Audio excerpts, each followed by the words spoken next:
happy away from the open, the color, the freedom, the wildness. On this birthday, when those who loved her said she had become her own mistress, she acknowledged the claim of the desert forever, and she experienced a deep, rich, strange happiness.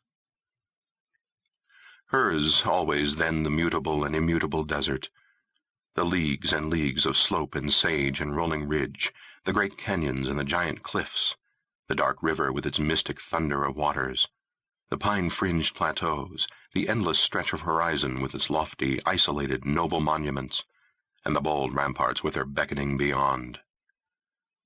Hers always the desert seasons, the shrill, icy blast, the intense cold, the steely skies, the fading snows, the gray old sage and the bleached grass under the pall of the spring sandstorms, the hot furnace breath of summer, with its magnificent cloud pageants in the sky, with the black tempests hanging here and there over the peaks, dark veils floating down and rainbows everywhere, and the lacy waterfalls upon the glistening cliffs, and the thunder of the red floods, and the glorious golden autumn when it was always afternoon and time stood still.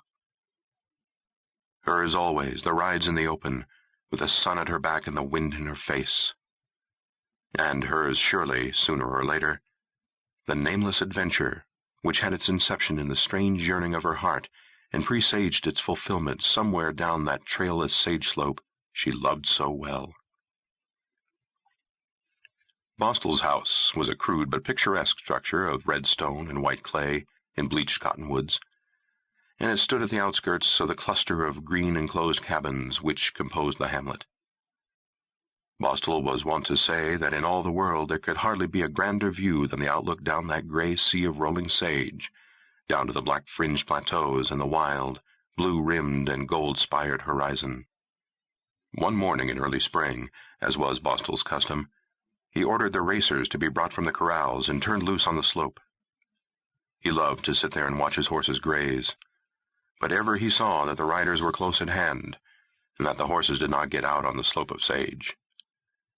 He sat back and gloried in the sight. He owned bands of mustangs. Nearby was a field of them, fine and mettlesome and racy. Yet Bostel had eyes only for the blooded favorites. Strange it was that not one of these was a mustang or a broken wild horse, for many of the riders' best mounts had been captured by them or the Indians. And it was Bostel's supreme ambition to own a great wild stallion. There was Plume, a superb mare that got her name from the way her mane swept in the wind when she was on the run.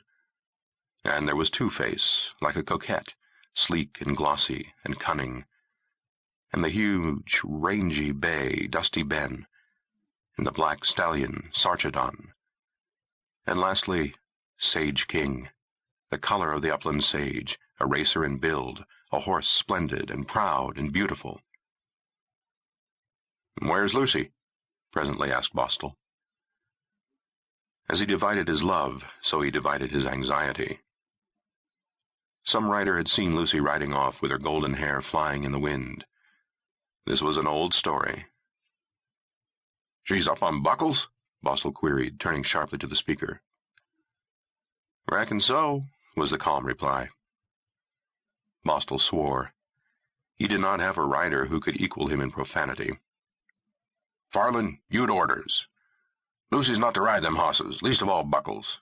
He ain't safe even for a man." "Well, he's safe for Lucy." "But didn't I say no?" "Boss, it's likely you did, for you talk a lot," replied Farland. "Lucy pulled my hat down over my eyes, told me to go to Thunder, and then, zip, she and Buckles were dusting it for the sage." "She's got to keep out of the sage," growled Bostel. "It ain't safe for her out there. Where's my glass? I want to take a look at the slope. Where's my glass?"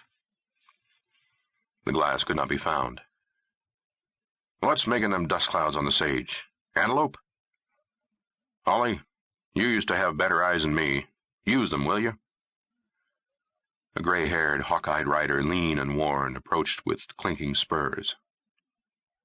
"Down in there," said Bostel, pointing. "Well, that's a bunch of hosses," replied Holly.